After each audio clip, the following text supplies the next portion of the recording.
Good morning. पहले की video में हमने गद्य शोध की शुरुआत कर दी थी, जिसमें हमने देखा था लेखक परिचय, कुछ शब्दों के अर्थ भी हमने लिखे थे और देखा था कि गुरु और शिष्य के संबंध पहले कैसे थे और आज गुरु और शिष्य के संबंध में क्या बदलाव आया है, हमारे भारतीय लोगों में क्या कमियां हैं। हमने देखा था कि जब तक हमारे देश में बहुत कुछ ऐसा है जिस पर हम गर्व कर सकें, लेकिन हम उसे जानते नहीं, पहचानते नहीं या उसे जानने की कोशिश नहीं करते।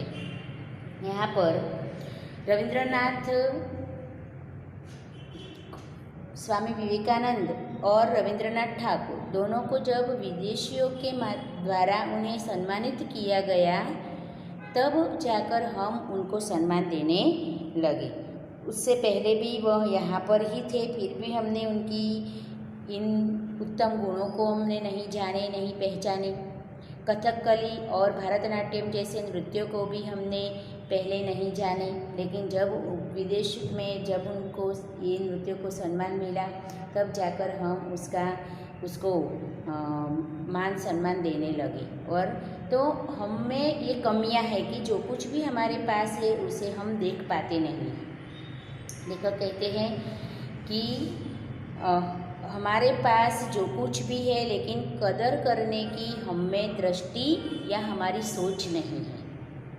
जब भी लोगों के द्वारा, दूसरों के द्वारा उसे उद्घाटित किया जाता है, तब जाकर हम उसे स्वीकार करते हैं। यहाँ तक हमने देखा। उसके बाद हम गामा पहलवान का एक दृष्टांत भी लिया था कि गामा पहलवान ने कुश्ती के लिए सभी देशों, सभी विदेश के लोगों को चुनौती दे दी कि जिसको भी कुश्ती में इंटरेस्ट हो, कोई जो भी पहलवान मेरे साथ हरीफ स्पर्धा करना चाहता है, तो वो खुद मेरी चुनौती स्वीकार करे और मेरे पास आए। पर जब एक पत्रकार ने उस गामा पहलवान के पास जाकर कहा कि आप अपने ही शिष्य से क्यों नहीं लड़ लेते, तो उन्होंने बड़े ही गर्व से बताया कि शिष्य ही मैं हूँ और मैं ही शिष्य है, हम दोनों में कोई अलगाव नहीं है, हम दोनों एक ही है। मैं पुत्र से भी ज़्यादा अपने शिष्य को प्रेम करता हूँ। तब तक हमने इकाई को देखा था। अब आगे देखेंगे कि जिस लड़के का आपने नाम लिया, गामा ने पत्रकार को उत्तर देते हुए कहा कि शायद इससे आप परिचित नहीं हैं, मैं हिंदुस्तानी हूँ, हमारा अपना एक निजी रहन सहन है, शायद इससे आप परिचित नहीं हैं। जिस लड़के का आपने नाम लिया वह मेरे पसीने की कमाई, मेरा खून है और मेरे बेटे से भी अधिक प्यारा है। इसमें और मुझ में फर्क ही कुछ नहीं है। मैं लड़ा या वह लड़ा, दोनों बराबर ही होगा। हमारी इस परंपरा को आप समझने की चेष्टा कीजिए। हम लोगों को वंश परंपरा से शिष्य परंपरा अधिक प्रिय है। मैं लड़ूं या मेरा शिष्य लड़े, दोनों में कोई फर्क नहीं, हम दोनों एक ही है, ऐसा उन्होंने कहा। फिर कहा कि हमें वंश बढ़ाने में नहीं, पर शिष्य परंपरा में ज़्यादा इंटरेस्ट है, रस है। शिष्य परंपरा अधिक प्रिय है। ख्याति और प्रभाव में हम सदा यह चाहते हैं कि हम अपने शिष्यों से कम प्रभावी रहें। हमने जिसको शिक्षा दी है वह हमसे भी आगे निकल जाए, ऐसा हम चाहते हैं। हमसे भी अच्छी नामना प्राप्त करे, हमसे भी अच्छा ज्ञान प्राप्त करे, ऐसा हम चाहते हैं। तो ख्याति और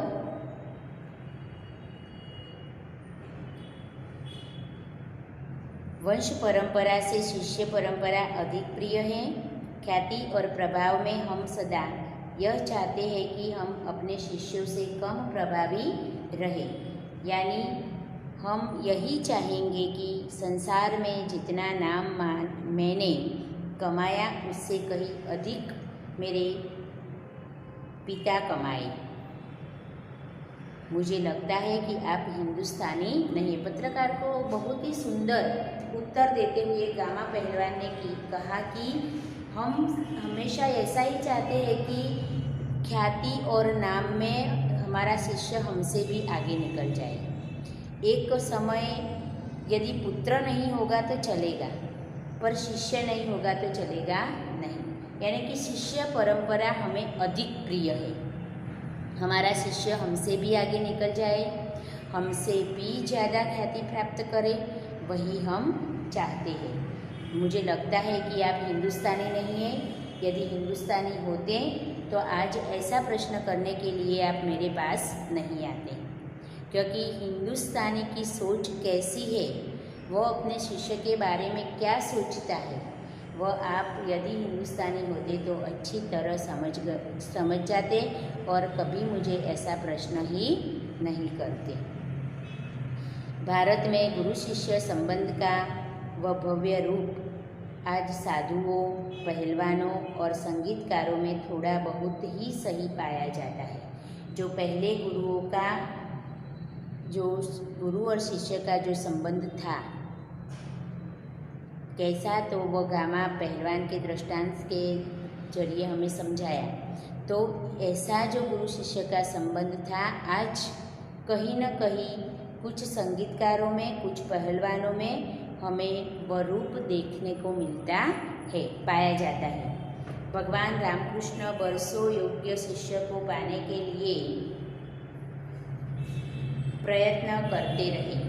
योग्य शिष्य प्राप्त करने के लिए भगवान रामकृष्ण ने वर्षों तक प्रयास किया।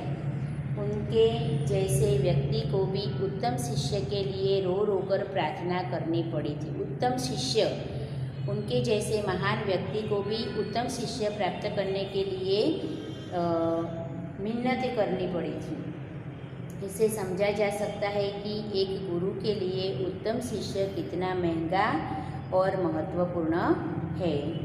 संतान प्राप्ति वर्ग उन्हें दुख नहीं देता, पर बगैर शिष्य के रहने के लिए वे एकदम तैयार नहीं होते। यदि एक समय उनको संतान नहीं होती तो उन्हें दुख नहीं होता, पर शिष्य नहीं होता तो शिष्य के बिना वह नहीं रह सकते। उनके जीवन में शिष्य का अधिक महत्व, गुरु के जीवन में शिष्य का अधिक महत्व रहता है। संतान प्राप्ति वर्ग उन्हें दुख नहीं देता, पर बगैर शिष्य के रहने के लिए वे एकदम तैयार नहीं होते। इस संबंध में भगवान ईसा का एक कथन सदा स्मरणीय है। इस संबंध में भगवान यीशु का एक कथन सदा स्मरणीय है। उन्होंने कहा था, मेरे अनुयायी लोग मुझसे कहीं अधिक महान हैं और उनकी जूतियाँ होने की योग्यता भी मुझ में नहीं है। भगवान यीशु ने कहा था कि मेरे अनुयायी लोग मुझसे अधिक महान हैं और उनकी जूतियाँ होने की योग्यता भी मुझ में नहीं है। देखो, अपने आप को अपने शिष्यों से, अपने अनुयायियों से कितना निम्न बताया है अपने आप को। तो वही परंपरा हमारी हिंदुस्तान की, हमारी भारतीय संस्कृति की है। तो यहाँ पर जूतियाँ होने की योग्यता भी मुझ में नहीं है। यही बात है, गांधी जी बनने की क्षमता जिनमें है उन्हें गांधी जी अच्छे लगते हैं। जिनमें गांधी जी के आदर्शों को अपनाने की क्षमता है, जो गांधी जी के आदर्शों को सरलता से अपनाता है, उसे ही गांधी जी अच्छे लगते हैं और वे ही उनके पीछे चलते भी हैं। और उन्होंने बताए हुए मार्ग पर, उनके पीछे चलना मतलब उन्होंने बताए हुए मार्ग पर चलते। कौन चलता है? जो गांधी जी के आदर्शों को मानता है, गांधी जी उन्हें प्रिय लगते हैं और वही आदर्शों पर आगे चलता है। उनके पीछे चलते भी है। विवेकानंद सिर्फ उन्हें पसंद आएंगे जिनमें विवेकानंद बनने की अद्भुत शक्ति निहित है। विवेकानंद उन्हें ही पसंद आएंगे जिसमें विवेकानंद बनने की अद्भुत शक्ति है। उन्हें पसंद आएंगे जिनमें विवेकानंद बनने की अद्भुत शक्ति निहित है। कविता के मर्मग्न और रसिक स्वयं कवि से अधिक महान होते हैं। कविता का सार समझने वाले कवि से ज़्यादा महान होते हैं। संगीत के पागल सुनने वाले ही स्वयं संगीतकार से अधिक संगीत का रसास्वाद करते हैं। जो स्वयं संगीत बजाता है, संगीत गाता है, उससे ज़्यादा सुनने वाला स्वयं उसका रसास्वाद ले सकता है। यहाँ पूज्य नहीं, पुजारी ही श्रेष्ठ है। यहाँ पूज्य नहीं यानी कि भारतीय संस्कृति में पूज्य नहीं बल्कि पुजारी ही सर्वश्रेष्ठ है। यहाँ सम्मान पाने वाले नहीं, सम्मान देने वाले महान होते हैं। सम्मान पाने वाले नहीं बल्कि सम्मान देने वाले, यानी कि किसी भी चीज़ की कदर करने वाले महान होते हैं। चाहे वह संगीत हो, नृत्य हो, शिक्षा हो या कविता हो, इसकी जो कदर करना जानता है वही श्रेष्ठ है। यहाँ सम्मान पाने वाला नहीं, सम्मान देने वाला महान है। स्वयं पुष्पों में कुछ नहीं है, पुष्प का सौंदर्य उसे आने वाले की दृष्टि में है। पुष्प का कोई महत्व नहीं, लेकिन पुष्प की जो सुंदरता है वह सुंदरता आने वाले की, उसके पास जाने वाले की दृष्टि में हमेशा हमेशा के लिए विद्यमान रहती है। स्वयं पुष्पों में कुछ नहीं है, पुष्प का सौंदर्य उसे आने वाले की दृष्टि में है। दुनिया में कुछ नहीं है, जो कुछ भी है हमारी चाह में है। इस दुनिया में कुछ भी नहीं है, लेकिन जो हम चाहते हैं, हमें जो पसंद है, जो हमारी रुचि है, उसमें सब कुछ है, हमारी दृष्टि में है। जैसा हम सोचते हैं वैसा हमें दिखाई देता है। जैसी हमारी सोच है वैसी ही दुनिया हमें दिखती है। इसलिए हमारी चाह में जो कुछ भी है वह हमारी चाह में है, हमारी दृष्टि में है। यह अद्भुत भारतीय व्याख्या अजीब सी लग सकती है, पर हमारे पूर्वज सदा इसी पथ के यात्री रहे हैं। जो अजीब व्याख्या हमारी संस्कृति ने दी है, अजीब व्याख्या हमारी संस्कृति ने हमें दी है, वह व्याख्या ही आज हमें अजीब लगती है, लेकिन हमारे पूर्वज सदा उसी के यात्री रहे हैं, उसी आदर्शों के अनुसार वह जीवन में आगे बढ़ते रहे हैं। कि कविता लिखने वाला खुद नहीं, कवि नहीं, बल्कि उसे सुनने वाला उसकी कदर कर सकता है। नृत्य करने वाला नहीं, पर नृत्य देखने वाला उसके महत्व को जानता है। तो यह जो अजीब व्याख्या है वह व्याख्या हमारे पूर्वजों ने दी है, और हमेशा हमारे पूर्वज इसी पथ पर चले हैं। उत्तम गुरु में जाति भावना भी नहीं रहती। जो श्रेष्ठ गुरु होते हैं उनमें जाति भावना यानी कि किसी प्रकार का कोई भेदभाव नहीं होता। सभी शिष्यों को वो समान रूप से अपनाते हैं, सभी शिष्यों को समान मानते हैं। उत्तम गुरु में जाति भावना भी नहीं रहती। जितने ही मुसलमान पहलवानों के हिंदू चेले हैं और संगीतकारों के मुसलमान शिष्य रहे हैं, यानी कि जाति धर्मों का कोई भेदभाव उनमें नहीं होता। किसमें? जो उत्तम गुरु होते हैं उनमें। उनके पास चाहे किसी भी धर्म का व्यक्ति सीखने के लिए आए, चाहे वह हिंदू धर्म का हो या मुसलमान धर्म का हो, लेकिन सबको समान रूप से वह अपना मानकर उसे सिखाते हैं। किसी प्रकार का भेदभाव नहीं रखते। वही श्रेष्ठ गुरु है। श्रेष्ठ गुरु में क्या उत्तम लक्षण होता है कि वह जाति भेदभाव कभी नहीं रखता, अपने सभी शिष्यों को समान रूप से देखता है।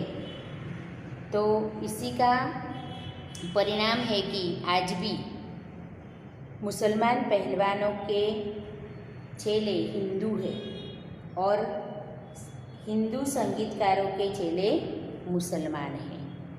यहाँ परख गुण की, साधना की और प्रतिभा की होती है। यहाँ परख जाति से नहीं, पर उनके गुण, उनकी प्रतिभा और भक्ति और श्रद्धा।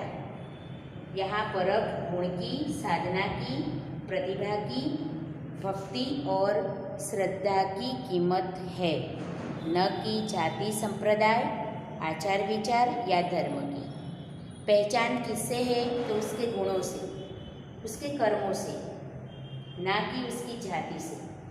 तो जाति संप्रदाय और आचार विचार या धर्म की पहचान नहीं होती, बल्कि मनुष्य की खुद की पहचान उसके आचरण से, उसकी भक्ति से, उसकी श्रद्धा से और कार्य के प्रति उसकी साधना से होती है। मुझे क्या लिखाया था?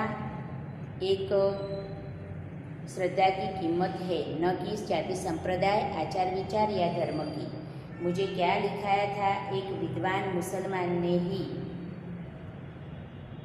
उन्होंने कभी नहीं सोचा था कि यह हिंदू है और मुसलमान बनना चाहिए।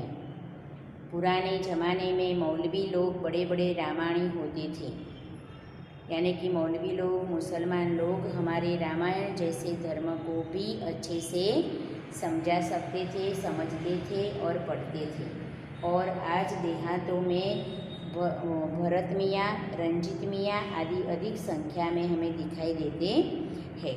तो यहाँ परख गुण की, साधना की और प्रतिभा की होती है।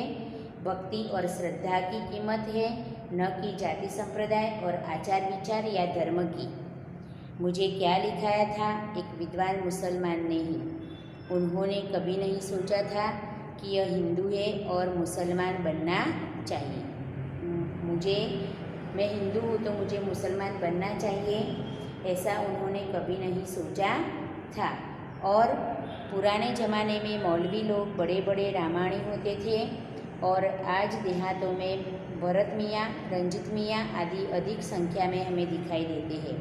आज के गुरु भी सिर्फ सेवा लेने में ही चतुर है, देने में नहीं। आज के गुरु है तो सेवा देने में चतुर नहीं है, लेकिन लेने में ही चतुर है।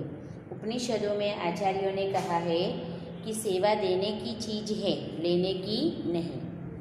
लेकिन आज वातावरण रुख उल्टा हो गया है, सब लेने में ही महानता समझते हैं, देने में नहीं।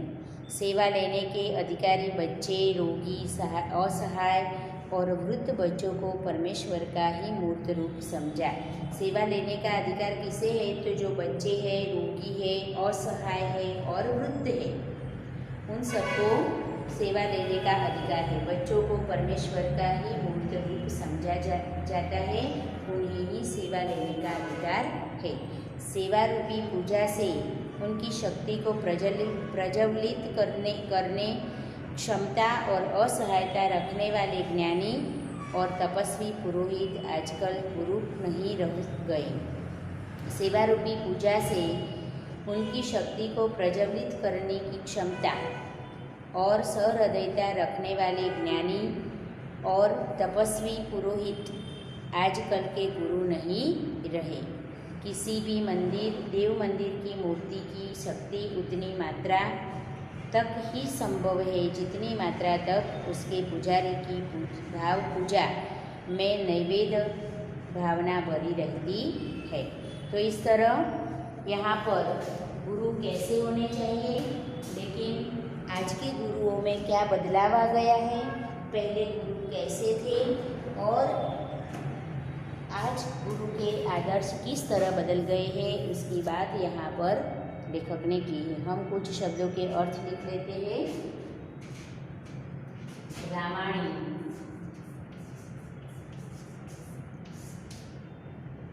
राम की कथा कहने वाला, राम की कथा कहने वाला, इसे रामायणी कहते हैं। बोल निहित એટલે સમાઈ हुई, निहित समाई हुई, समाई हुई। स्मरणीय याद रखने लायक, स्मरणीय याद रखने लायक,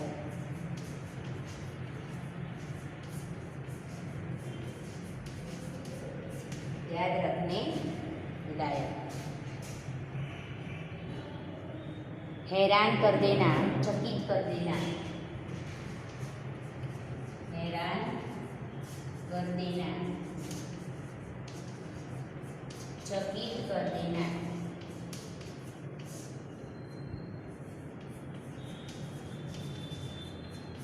चकित कर देना। नाम कमाना, यश पाना, नाम कमाना, यश पाना, प्रसिद्धि पाना,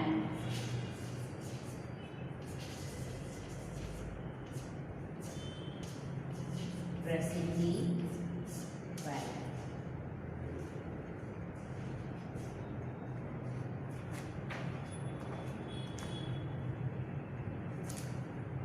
यहाँ निजी यानी कि अपना, अनुयायी यानी कि शिष्य और सुप्रसिद्ध तो सर्वश्रेष्ठ और परिवर्तन तो बदलाव, ये शब्दों के अर्थ है। मुहावरे है गधे को गणित सिखाना तो व्यर्थ प्रयास करना। गधे को गणित सिखाना,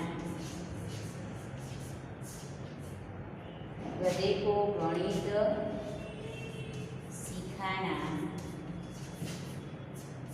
व्यर्थ प्रयास करना।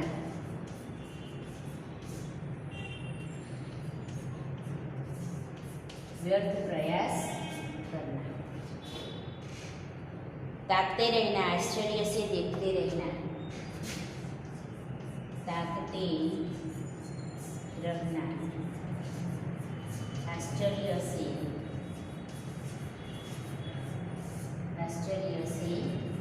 देखते रहना।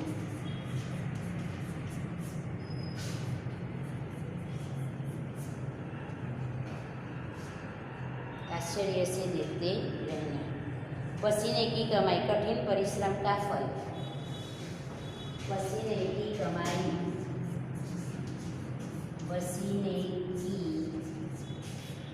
कमाई, कठिन परिश्रम का फल।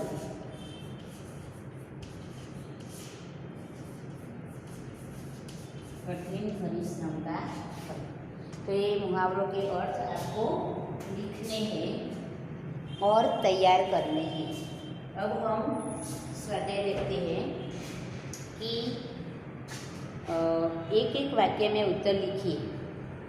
प्राचीन काल में भारतीय शिक्षा केंद्र कैसे थे? तो एक प्रकार के आश्रम अथवा मंदिर जैसे थे। प्राचीन काल में शिक्षा केंद्र कैसे थे? तो एक प्रकार के आश्रम अथवा मंदिर जैसे थे। जब रविंद्रनाथ ठाकुर को नोबेल पुरस्कार मिला तब बंगाली लोग कौन सा राग आलापने लगे? तो अमोदर ठाकुर राग आलापने लगे। भगवान रामकृष्ण वर्षों तक योग्य शिक्षा पाने के लिए क्या करते थे? तो भगवान रामकृष्ण वर्षों तक योग्य शिष्य पाने के लिए वर्षों तक रो रो कर भगवान से प्रार्थना करते थे। भगवान ईसा का कौन सा कथन सदा स्मरणीय है?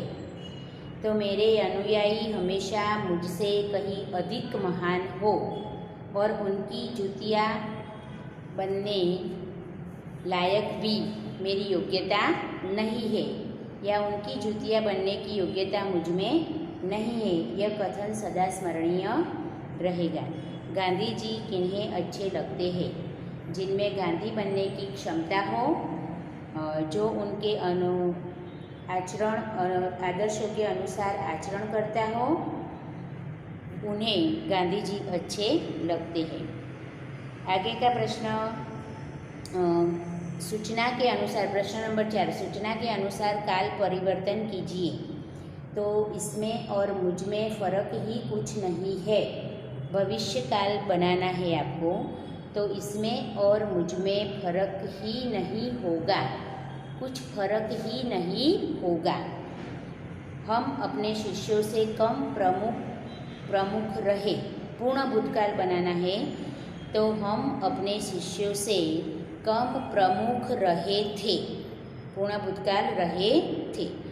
पछी उपनिषदों में आचार्यों ने कहा है, तो सामान्य भूतकाल बनाना है कि उपनिषदों में आचार्यों ने कहा। सामान्य भूतकाल में उपनिषदों में आचार्यों ने कहा। फिर मुहावरों के अर्थ ताकते रहना, तो मैंने अभी आपको आश्चर्य से देखते रहना, पसीने की कमाई तो कठिन परिश्रम का फल, और रंग जाना तो निमग्न होना। रंग जाना तो निमग्न होना। फिर विरुद्धार्थी शब्द है, एक वाक्य रह गया कि भारतीय पहलवान गामा मुंबई आए। पूर्ण भूतकाल बनाना है आपको, तो भारतीय पहलवान गामा मुंबई आए थे। पूर्ण भूतकाल बनाना है तो आए थे। विरुद्धी शब्द लिखिए, विरुद्धार्थी शब्द लिखिए, तो रोगी तो निरोगी, असहाय तो सहाय, वृद्ध तो युवा। इस तरह आपको प्रश्न नंबर 1, प्रश्न नंबर 4, 5 और 6 लिखकर तैयार करना है। तो और पाठ को अच्छी तरह समझ लेना है, जिससे आपको सविस्तार प्रश्न समझने में और लिखने में भी कोई परेशानी नहीं होगी। Okay, thank you.